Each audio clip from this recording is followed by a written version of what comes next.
मेरा नाम प्रमोद कुमार, सहायक आचार्य अर्थशास्त्र, राजकीय महाविद्यालय सुजानगढ़। प्रतिष्ठित सिद्धांत के अंतर्गत हमने वास्तविक और जो मौद्रिक क्षेत्र है उसमें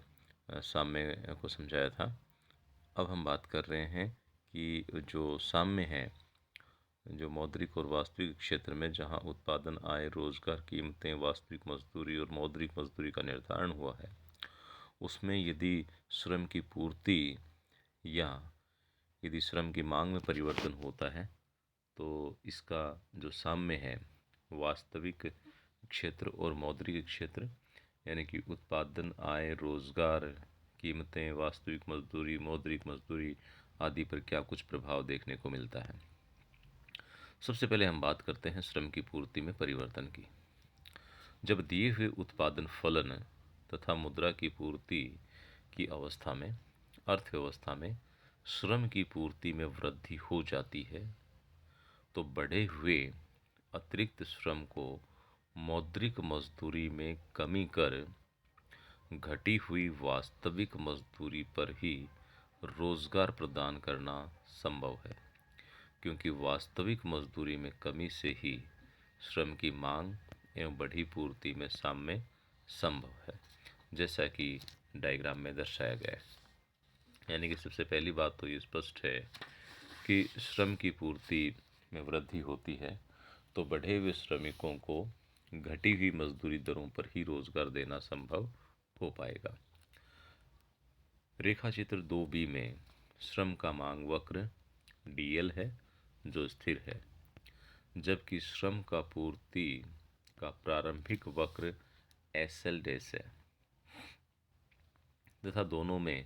साम्य अवस्था में रोजगार का स्तर N1 तथा वास्तविक मजदूरी दर W/P1 है।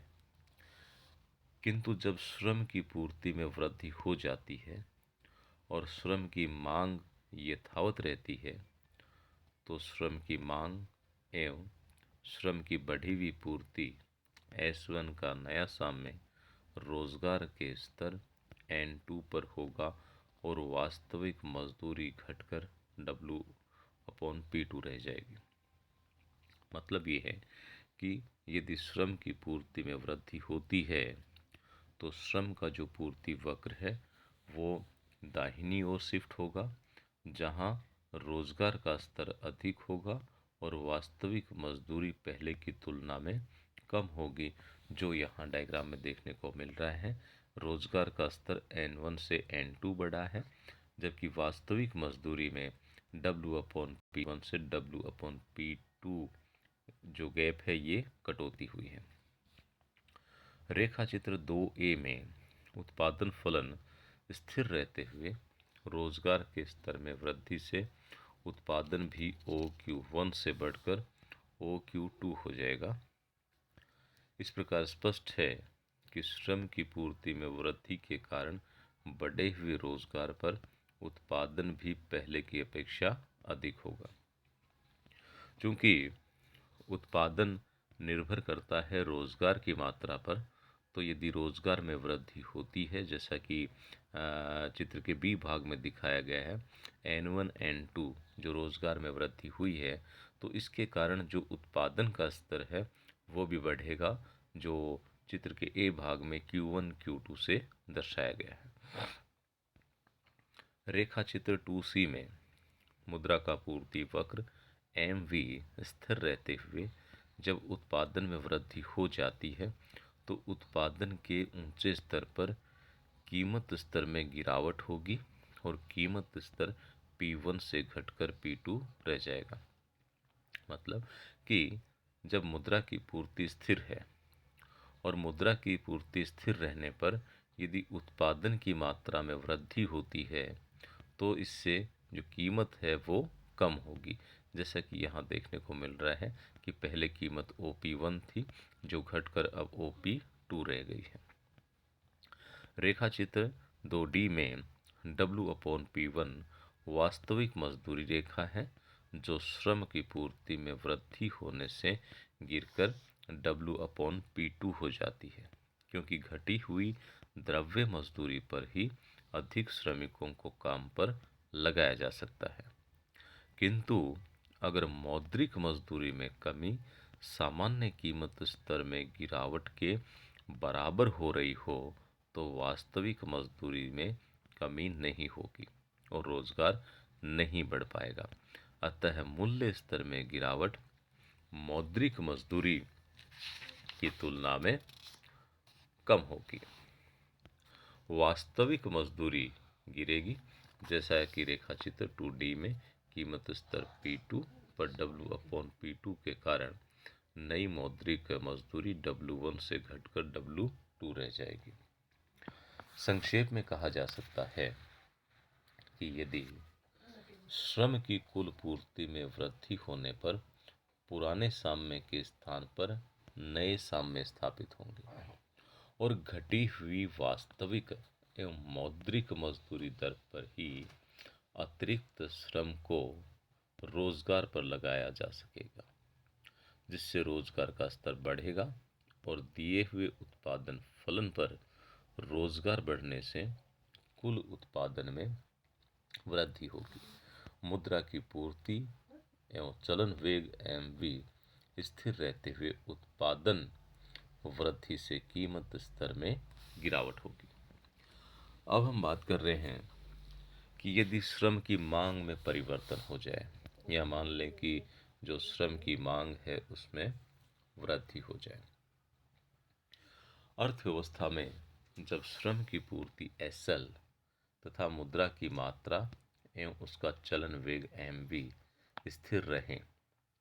पर श्रम की मांग में परिवर्तन होकर उसमें वृद्धि हो जाती है। श्रम की मांग में वृद्धि श्रम की उत्पादकता में वृद्धि पर ही संभव है। जब उत्पादन तकनीक अथवा पूंजी स्टॉक में वृद्धि होती है तो श्रम की सीमांत उत्पादकता MPPL बढ़ जाती है। इससे उत्पादन फलन भी बढ़कर OQ1 हो जाता है। जैसे यहाँ यदि हम बात करें श्रम की मांग में वृद्धि के बारे में, तो कहा है कि श्रम की मांग में वृद्धि तभी होगी जबकि श्रम की उत्पादकता में वृद्धि होगी, और श्रम की उत्पादकता में वृद्धि होने का कारण यदि तकनीक में पूंजी स्टॉक में यदि परिवर्तन होता है, और पूंजी स्टॉक या तकनीक में यदि परिवर्तन होता है तो उत्पादन फलन भी अपने से ऊपर की ओर विवर्तित हो जाएगा। हाँ, रेखा चित्र B में श्रम की पूर्ति SL स्थिर एवं दिए होने पर श्रम की मांग बढ़ने से श्रम का मांग वक्र DL ऊपर की ओर खिसक कर D' L हो जाएगा, जिससे श्रम की मांग एवं पूर्ति का नया संतुलन बढ़ी वास्तविक मजदूरी W/P2 पर होगा और रोजगार का स्तर भी N1 से बढ़कर N2 हो जाएगा। रेखा चित्र 3A में बढ़े रोजगार स्तर पर N2 पर उत्पादन फलन के बढ़ने के कारण उत्पादन फलन रेखा O' पर उत्पादन का स्तर OQ1 से बढ़कर OQ2 हो जाएगा, किंतु मुद्रा की पूर्ति एवं चलन वेग MV के स्थिर रहने पर कीमत स्तर P1 से घटकर P2 रह जाएगा, जैसा रेखा चित्र 3C में दर्शाया गया है। क्योंकि घटे हुए नए कीमत स्तर पर ही मुद्रा की कुल मांग एवं कुल पूर्ति में संतुलन PQ=MV होगा। रेखा चित्र 3D में श्रम की मांग बढ़ने के कारण वास्तविक मजदूरी रेखा W/P1 से बढ़कर W/P2 ऊपर की ओर खिसक जाने से मौद्रिक मजदूरी भी W1 से बढ़कर W2 हो जाएगी, जहां यह उल्लेखनीय है कि मौद्रिक मजदूरी में वृद्धि मूल्य स्तर में आई गिरावट के मुकाबले अधिक होने पर ही वास्तविक मजदूरी बढ़ सकती है, क्योंकि श्रम की मांग में वृद्धि पर ऊंची वास्तविक मजदूरी दरों पर ही श्रम की मांग एवं पूर्ति में संतुलन संभव होगा। यानी कि संक्षेप में यदि हम बात करें कि श्रम की मांग में यदि वृद्धि होती है तो इसका विभिन्न घटकों पर, विभिन्न क्षेत्रों पर क्या कुछ प्रभाव पड़ेगा, तो हम यह कह सकते हैं कि श्रम की मांग में यदि वृद्धि होती है तो इससे रोजगार का स्तर बढ़ेगा, जो N1 N2 से दर्शाया गया। वास्तविक मजदूरी दर बढ़ेगी, जो W/P1 से W/P2 हो जाएगी। रोजगार का स्तर N1 N2 यदि बढ़ता है तो बढ़ते हुए रोजगार के कारण उत्पादन का स्तर बढ़ेगा, जो Q1 Q2 से दर्शाया गया है। यदि मुद्रा की पूर्ति स्थिर है और उत्पादन की मात्रा बढ़ती है तो इससे कीमतें घटेंगी, जो OP1 से घटकर OP2 हो जाएंगी। यहाँ नीचे जो डी डायग्राम दिखाया गया है उसमें वास्तविक मजदूरी बढ़ेगी यदि यदि श्रम की मांग बढ़ती है तो वास्तविक मजदूरी रेखा W/T हो जाएगी, जिससे कीमत स्तर यहाँ पर कम होने लगता है और साथ में जो मौद्रिक मजदूरी है वो यहाँ बढ़ती है। तो यहाँ हमने देखा कि श्रम की मांग एवं